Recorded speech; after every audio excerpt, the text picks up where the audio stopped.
Hello. Okay.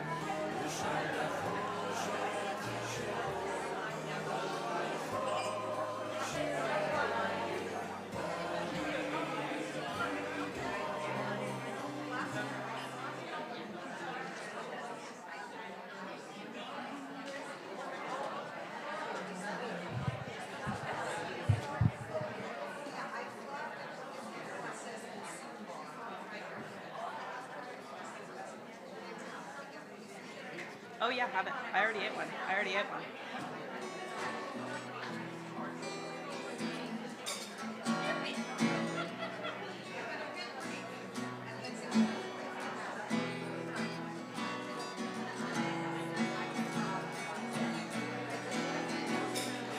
הנה מה טוב ומה נעים, שבת אחים גם יחד. הנה מה טוב ומה נעים, שבת אחים גם יחד.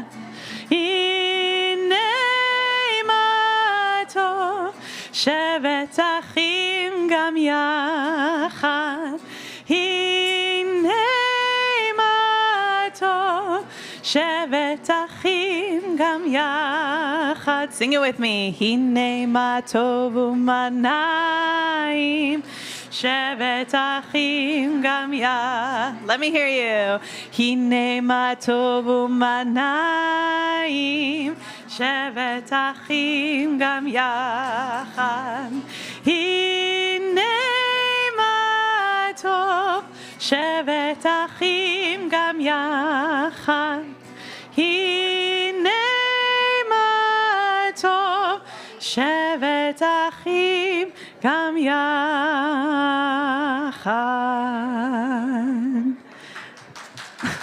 Thank you, thank you. So if I could have everyone's attention, hi. I hope you all enjoyed your lunch. Feel free to keep eating and getting more tea and coffee as much as you want. But as a way of introduction for our amazing speaker today, I thought I would share an Israeli classic, Shir LeShalom, a song for peace. Feel free to sing along if you know it. Tnu l'shemesh la'alot, laboker leha'ir, hazaka shebatfilot, otanu lo tachzir. Mi asher kavan nero uve'afa nitman, bechima lo yaviro lo yachziro lechan, ish otanu lo yashiv מבו תחתית אפל, כאן לא יעילו לו שירי הניצחון ולא שירי הלב. כן רק שירו שיר לשלום, אל תלחשו תפילה, מוטב תשירו שיר לשלום בצעקה גדולה.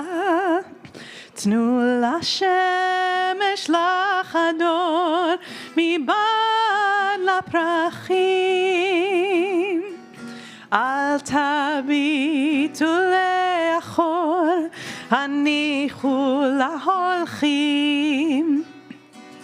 שאו עיניים בתקווה, לא דרך כוונות, שירו שיר ללבנה ולא למלחמות. אל תגידו לא יבוא, הביאו את היום, כי לא חלום הוא אהוב בכל הכיכרות, הריעו לשלום. על כן תשירו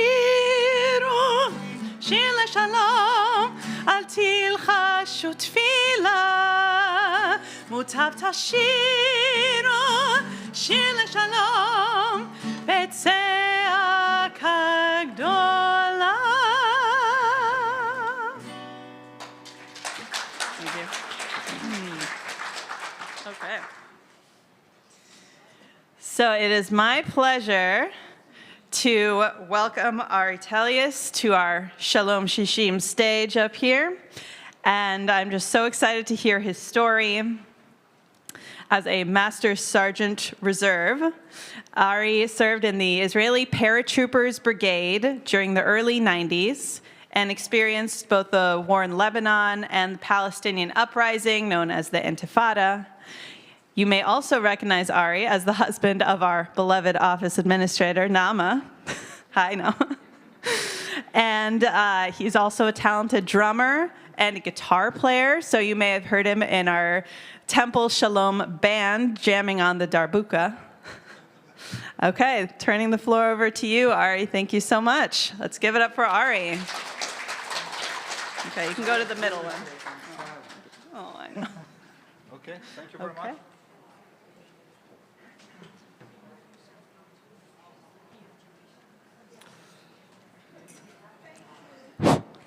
Hello. Hi.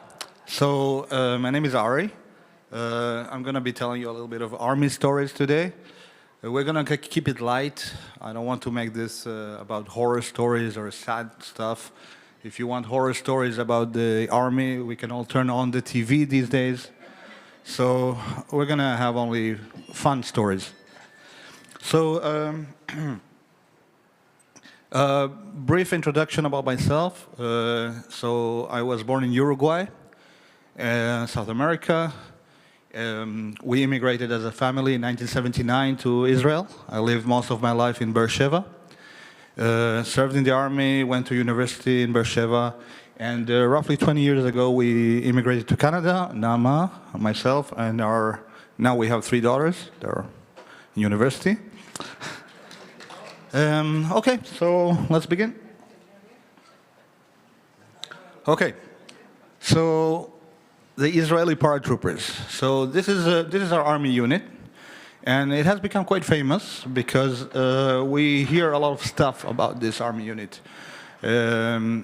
We tend to think that this unit started with Hannah Senesh, who was a Jewish resistance fighter, who even before the time when Israel didn't exist, she flew from Israel to occupied Germany, and she went there to join the English paratroopers to fight against the Nazis, and she was captured and killed by the Nazis.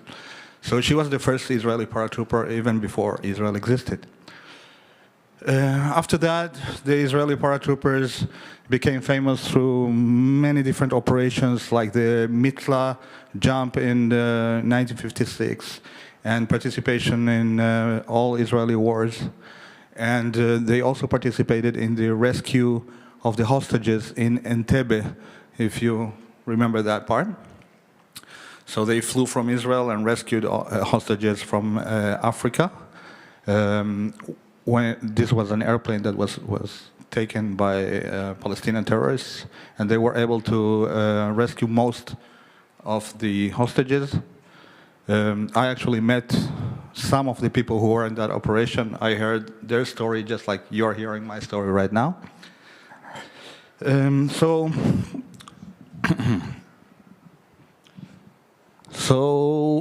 if you're walking down the streets in Israel, you will see many soldiers. That's part of life there. And maybe after this talk, you might see a paratrooper, and you might want to recognize what makes him a paratrooper. How do I know that this guy belongs to the paratroopers and not some other army unit? So what makes the paratroopers distinct regarding how they look is that they wear the red beret, and they have this snake with wings on their shoulder, and they have the paratrooper wings, and that means that they have learned how to jump out of airplanes. Now, unlike other societies, in the Israeli society, where you served in the army becomes a stamp on you for the rest of your life. One of the first questions that Israelis ask each other when they are introduced is, what did you do in the army? It's a bit weird, but many workplaces actually look at this when you are applying for a position. If you are in a better unit, then you have a better chance to be accepted to that position. Many times also marriages work like that, you know. Many times women would prefer a pilot than to have someone who was a cook. I don't think it's fair, but I think that the rationale here is that they think, you know, both the workplace and the wife, they might think, well, the army already ranked these people by a certain quality. So why should I have to re-rank them? I'll choose the ones that are most prestigious. It works like that. You would take the cook. It makes more sense. Okay. So what happens is that when you're 16, you get a letter. That's both for men and women. You get a letter from the army to go to tests. They test you, and it's a physical exam, it's a psychological exam, it's IQ. You go to these exams while you're still in high school. And that way, the army has a record of every single person in Israel And every person has a score attached to it. Think about it. I mean, here in North America, many times we don't like the concept of the government having our ID number or our fingerprint or our face in some sort of record. But in Israel, not only they have your fingerprint and your ID, they know how good you are. So that way, when the time comes to join the army, they can send you to the unit that is more appropriate. If you have, for example, some sort of physical problem, you might go to a computer unit. If you are very smart, you might go to intelligence. And if you're physically fit, you might find yourself in infantry.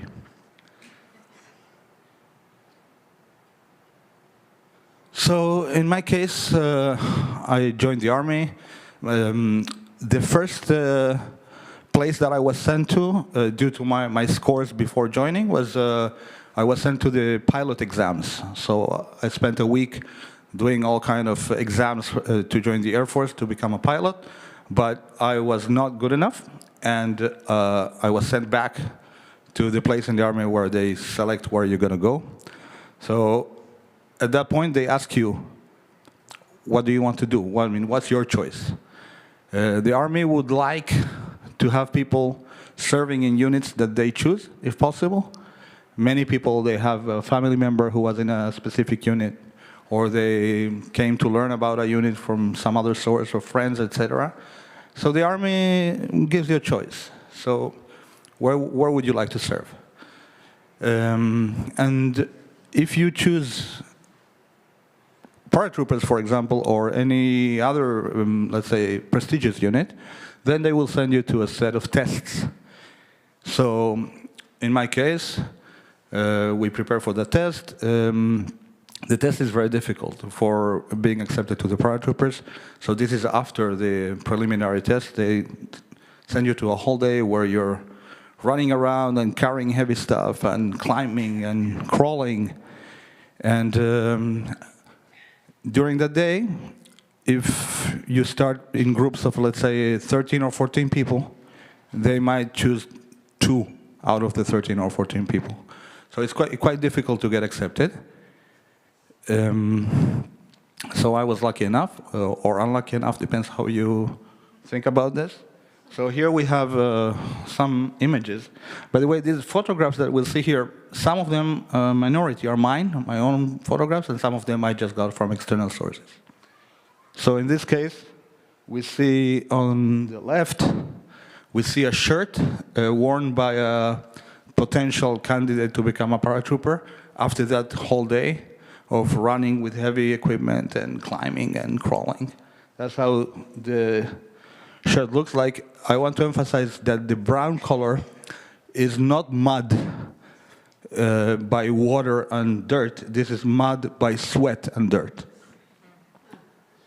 In the central image, we can see the base called the Bakum, which is the base where you are absorbed into the army and then distributed to different units. In the right side, it's a bit blurry. Maybe there's something with the projector. In the right side, we can see some soldiers carrying a stretcher.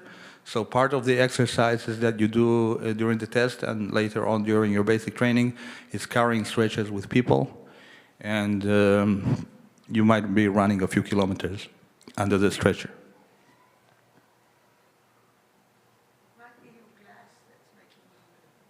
You're right. Thank you. Appreciate it. So we finished the test. Some of us got accepted.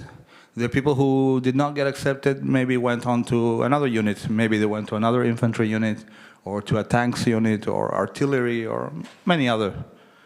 And then we need to begin our basic training. So basic training in the Israeli Paratroopers is 6 months.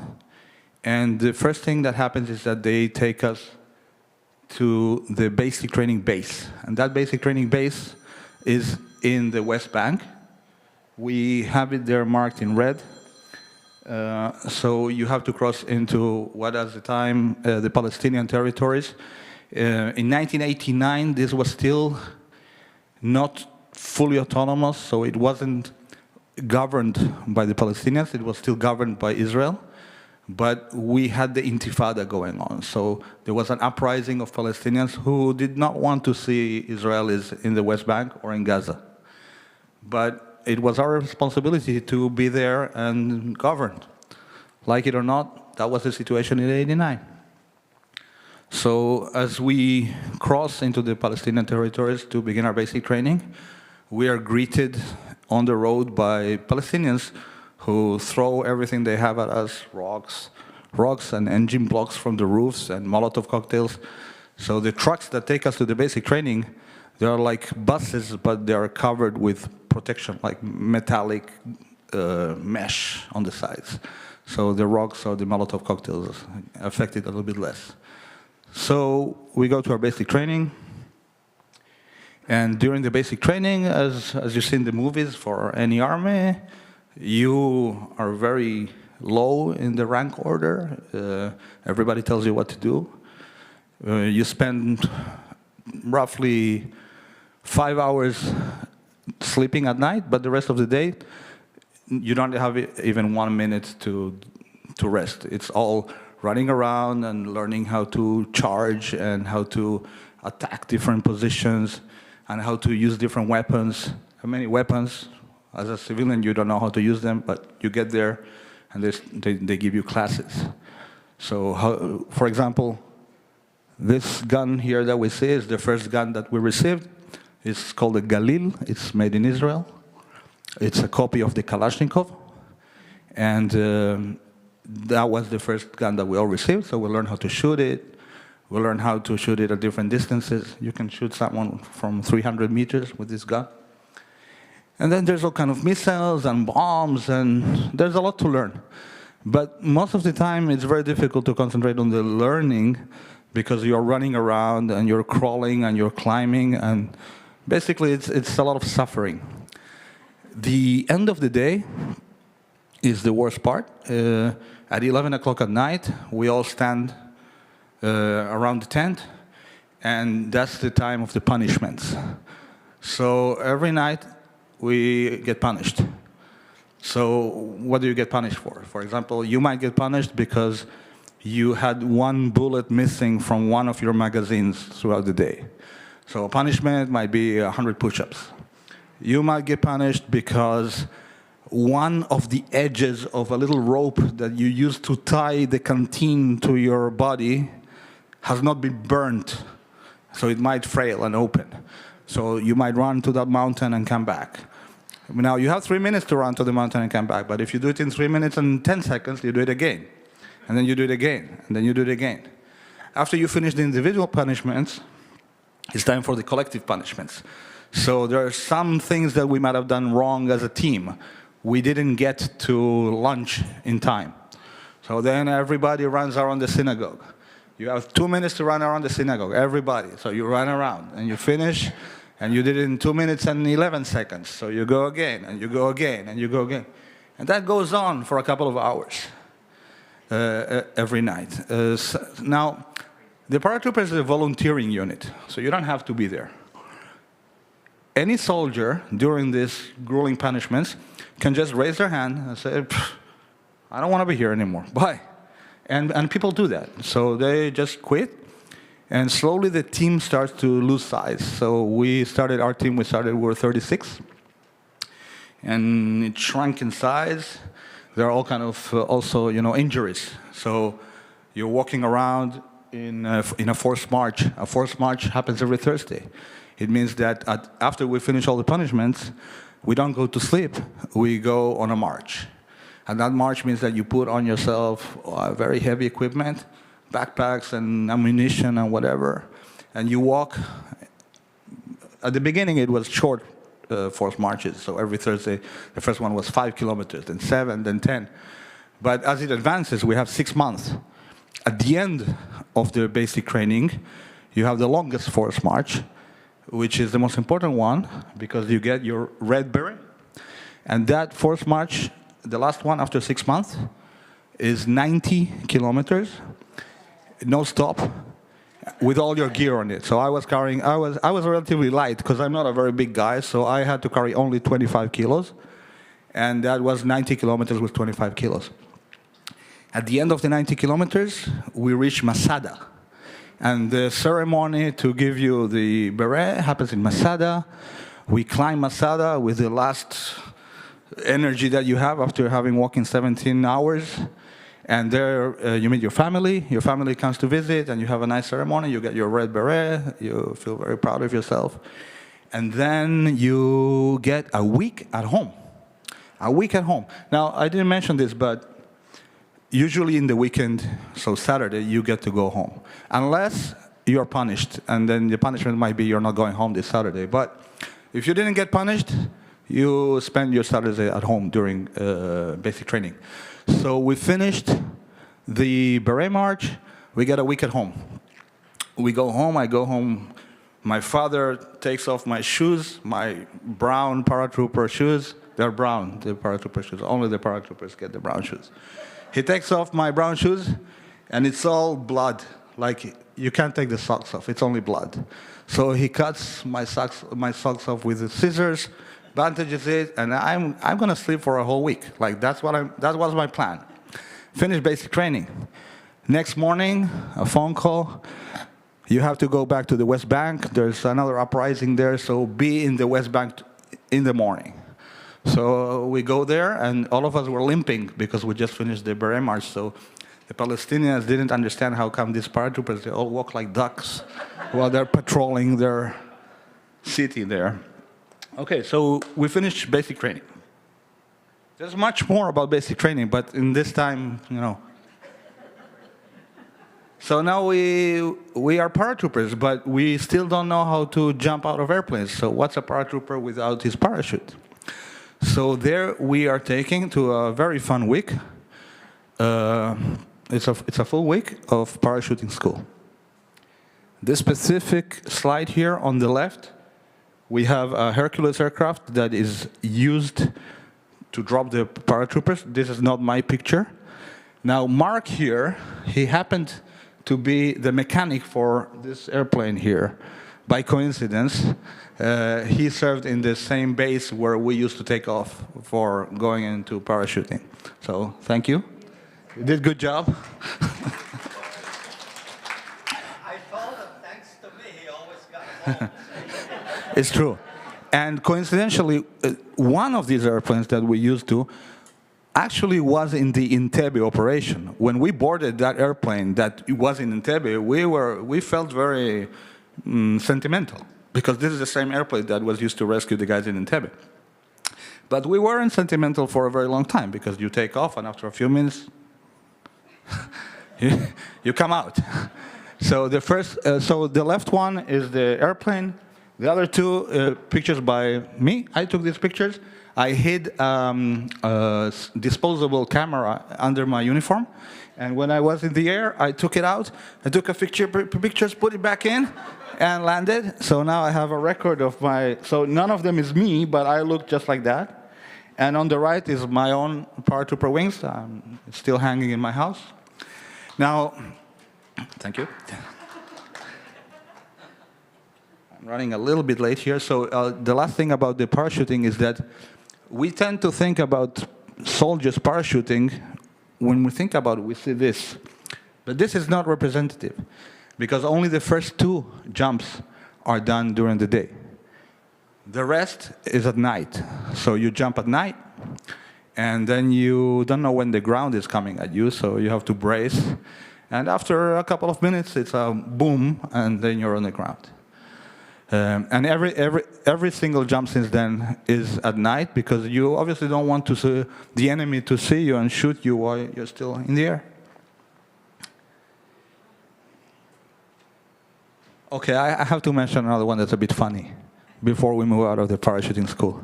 In this same base where Mark was and I learned how to parachute, there was a tower. And that tower is to train you, so you jump from the tower first. Not with a parachute, but with a cable. And it's very scary. Actually, it's more scary to jump from the tower than to jump from the airplane. I don't know why. But that tower is called the Eichmann. Yeah.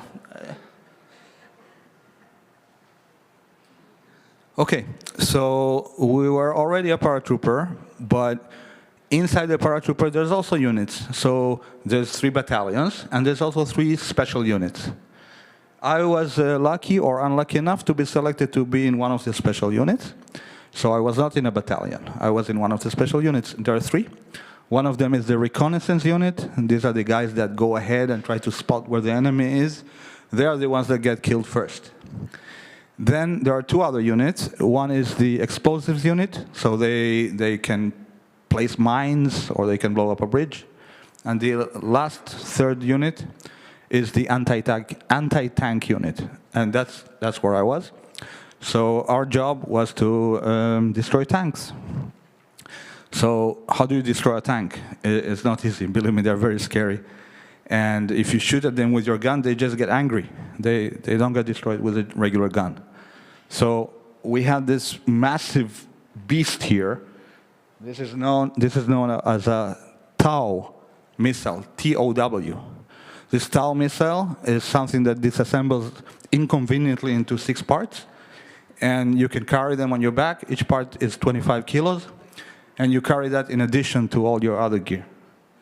So we would carry around this TOW missile, and we would practice how we're going to shoot the tanks. So there's all kind of things that you learn, how to distinguish between a friendly tank and an enemy tank, and the names of the different enemy tanks. I mean, even now, today, when I'm watching the news from Ukraine, I'm looking at the tank column and I'm mentioning the names of the Russian tanks because it just comes automatic. On the right side, below here, is me when I was 19. Yeah, I still had hair. And here we see this missile being fired from a jeep, and another jeep with a missile launcher in the back. It's the same launcher. It's much easier to carry it on the jeep than on your back. Okay, so during the advanced training that we had for this, that was indeed the most difficult part of the military service, because during these 2 months, they take you to your limits. Like, they show you what the human body can endure, and it's quite scary. The first thing is that, as I mentioned, during Saturdays we were at home, but the rest of the week, we slept only 3 hours. Like for the whole week, 3 hours. Not 3 hours per night, 3 hours per week. And that's crazy. I mean, you're exercising during the day, you're doing force march every night, all night. And when you're not sleeping, you start to hallucinate.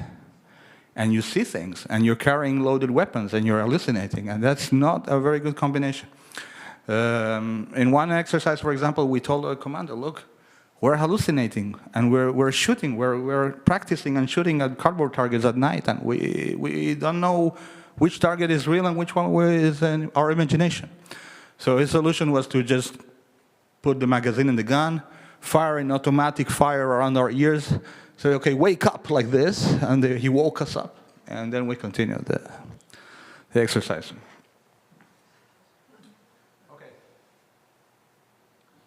So we finished the advanced training. Now we're fully qualified to be soldiers and do what we're supposed to do. And now it's time to go to the Intifada. So during that time, the Palestinians, they didn't want the Israelis in all of the West Bank or Gaza. Gaza was not an independent area like it is today. It was still governed by Israel. So our job was to be the police there. Now, when you're 18, 19, and you're sent to the Palestinian uprising, it's very confusing. I mean, you're still a kid. And you go there, and you have this huge population that ranges from kids to very old people, and all of them, they just want to kill you. Like, they look at you, and you can see how they hate you, and it's not fun. And we had people in the unit, we had people that were like politically oriented right-wing, politically oriented left-wing. We had everything in the unit. And sometimes we had arguments among ourselves, like, what are we doing here? Why should we occupy these people? And some people would say, well, we should occupy them because it belongs to us. So the same kind of arguments that you might hear in the larger political spheres, you would hear it inside the units. But you cannot allow that to interfere with your mission. And your mission was to govern the area and prevent these people from coming back into Israel and blowing themselves up in a mall. There were many unpleasant situations. I mean, many times we just didn't know what to do. I mean, a kid is in front of you about to throw a Molotov cocktail at you. What do? I mean, the law says that you're supposed to shoot him, but it's not easy to shoot a kid. So you try to catch him, but we try to catch him, he runs faster than you. They're very fast, and they are very good at throwing stones. Like any baseball pitcher should go and learn from the Palestinians how to throw a rock. They can throw a rock much farther away than I can. So we had to deal with things like we're seeing here. But in the first Intifada, they were usually not using firearms. They would use knives, stones, engine blocks, refrigerator at you from the roof, that kind of stuff. It's still deadly, but it's not as bad as the second Intifada, which came in 2001.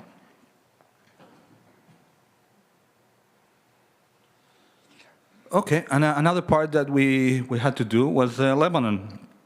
So if you remember, after the Israel-Lebanon war, Israel did not completely withdraw from Lebanon. There was still a security zone, which I drew here on that map. So we can see the black line is the north border between Israel and Lebanon, but the orange line is the security zone. So this is about 40 kilometers where we would sit on the orange line, and I have a red dot there to see where we were posted, and we would try to prevent Hezbollah from coming from Lebanon into Israel. And they would try all the time. So our unit was positioned in the Beaufort. The Beaufort is a medieval castle, a very nice castle. I have a picture here. And we would sit in that castle, and our job was to prevent them from crossing south into Israel. So life in Lebanon was very difficult because you are not in Israel, you're isolated, and you have to work very hard to prevent them from coming at Israel. So almost every night we would set up an ambush to try to catch them, and almost every night they would set up an ambush to try to catch us. Sometimes they were more successful, sometimes we were more successful, but most nights were very eventful. On the left we can see the Israeli flag flying on the Beaufort. Nowadays Israel is no longer in Lebanon, so this has become a tourist attraction. The second image from the left is what we did every morning, which is to open the road. Open the road means that we walk between our post and the next post. We walk it. It's a few kilometers, maybe 5, not too much. But the idea is that during the night, Hezbollah might put mines there. So if we just, during the day, if we go from one post to the other, we might explode. So every morning, we walk it first, looking for the mines. And if there are mines, we remove them. And then we can go from one post to the other. And then Hezbollah has all kinds of things that they do to you, like they might position explosives that look like rocks. It looks like a regular rock, but when you pass by it, it explodes. Or at night, they would fire RPGs and mortars and any kind of artillery that you can imagine at our post. And yeah, it was difficult days. We lost a few soldiers during that time, either by ambushes or by bombs or by any other Hezbollah tactics. And on the other hand, they lost more. So you know how it is.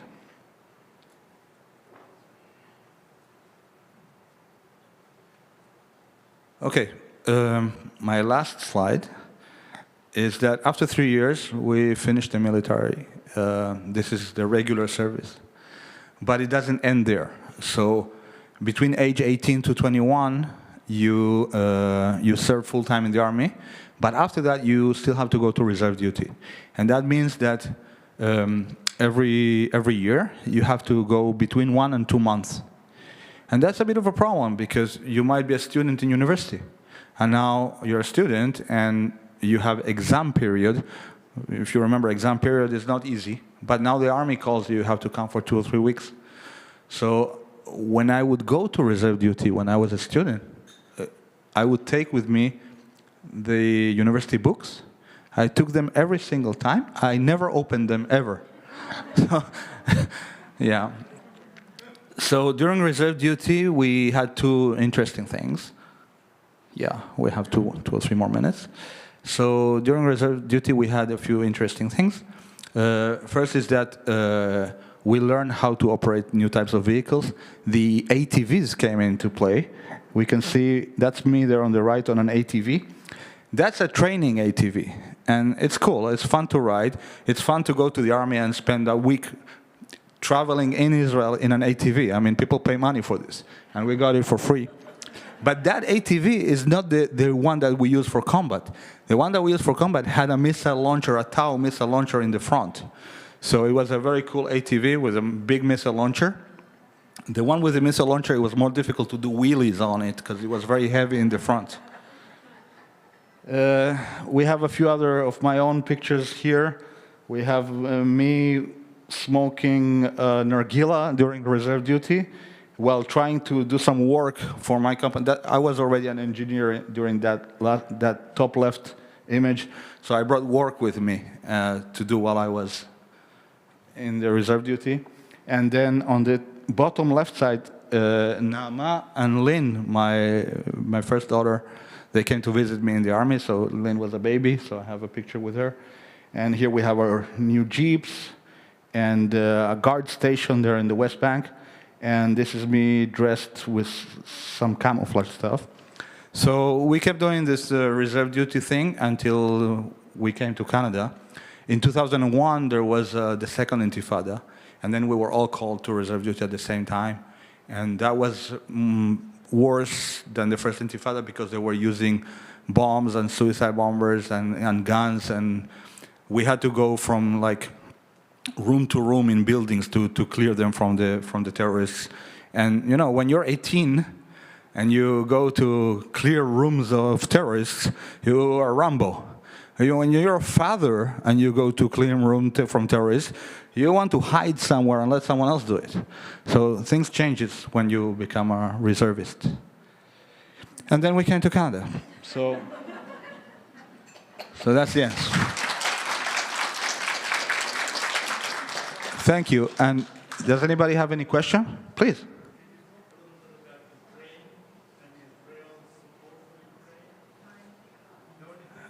Look, I'm not an expert. I know there are many Ukrainians in Israel, but I am following this situation just like you are from here, from Canada, so I wouldn't want to try to tell you something that I don't know. But I do know that, they're not giving them active soldiers or active weapons, but I hear that they're supplying them with like blankets and helmets and that kind of stuff. But again, I would know only as much as you. First aid. Any other question? All right. Thank you.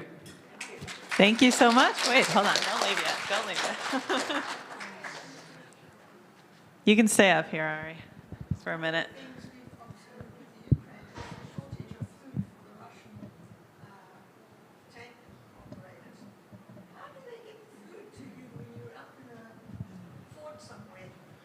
Okay. Good question. That's Should we a good question. repeat the question? Yes. The question is, how do you get food?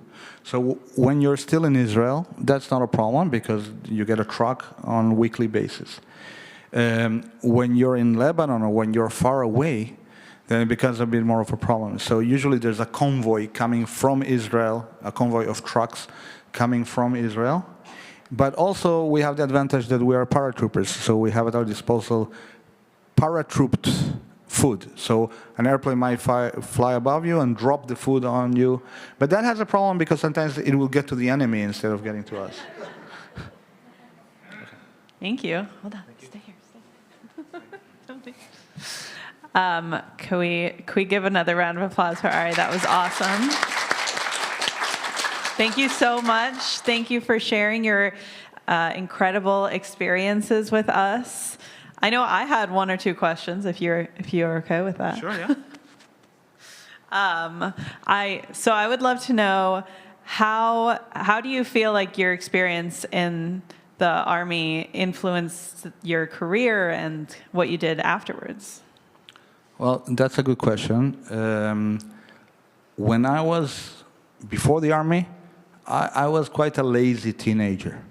Only when I decided that I want to become a paratrooper, and that was at age 16, I started training for it. I would go to classes to train and exercise and take extracurricular activities because I knew that 2 years from now there's going to be a very difficult test to pass. So that builds character. And now, after the army, I'm not lazy at all. Like, give me any job, I'll do it happily. I mean, maybe if you ask my wife, she will not agree to what I'm just saying. But theoretically, I'm not lazy. Thank you.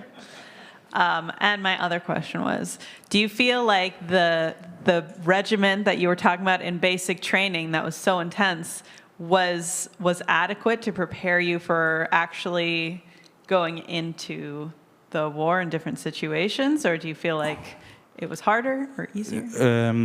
It's a good question. One of the sayings in the Israeli military is that make it difficult during training so it will be easier during combat. Right. And that is true, I believe. I mean, the stuff that we did during training was definitely more difficult than what we did during combat. Less scary maybe, but combat, you know, being like in Lebanon, it's long periods, it's not my invention, this saying, but it's long periods of boredom and short periods of panic. So, yeah. Awesome. Oh, one more question? Or two?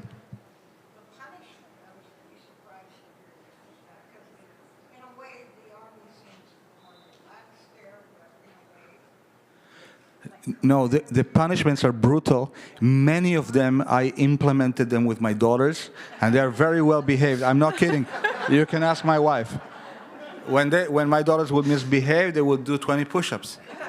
I mean, they could not walk, and they were doing push-ups. And I'm not kidding. You can ask my wife.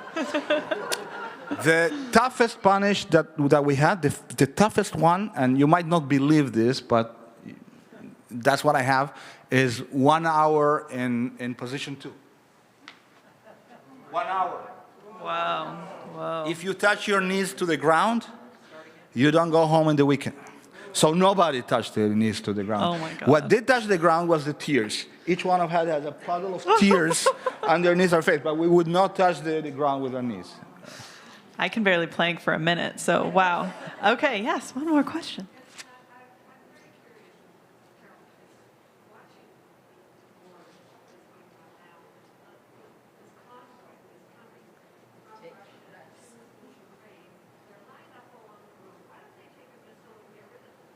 That's an excellent question that I was hoping that someone will ask. Yeah. What happens to this convoy of tanks?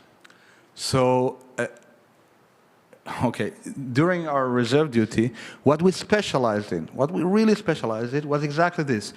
Coming with the parachutes or with the helicopters to some side area where we know that there's going to be a convoy, climbing to the mountains, perpendicular to it, and taking them down one by one. You first take down the first one so they cannot advance, then the last one they cannot retreat, and then you fall them in. My reserve unit during the original Lebanon war, I wasn't there at the time, I was 13 at the time, is proud to have taken a convoy of 90 tanks coming from Syria to Lebanon using that. So, look, the question is obvious, but usually what they do, what the enemy does, if they can, is that they would have helicopters on both sides of the convoy trying to look for people like us that have anti-tank missiles. Nowadays, the fashionable anti-tank missile is not the Tau, it's one called Javelin. And that Javelin is very good, 4 kilometers can destroy a tank. So I'm sure that the Russian Mi-28 helicopters are all over those mountaintops looking for the Javelins. Mm. Wow, thank you, thank you. I think we all learned something today. That was amazing, that was amazing. And other than Ari, I know we have Mark, who was in the Army as well. And was anyone else in the Army? Has experience? Yeah? Wow, so you can ask them questions afterwards. Well, thank you again for that very interesting kind of perspective into something that almost all Israelis go through and is kind of part of Israeli culture. And really looking forward to seeing you all again soon. Thank you all so much for being here, and have a wonderful afternoon.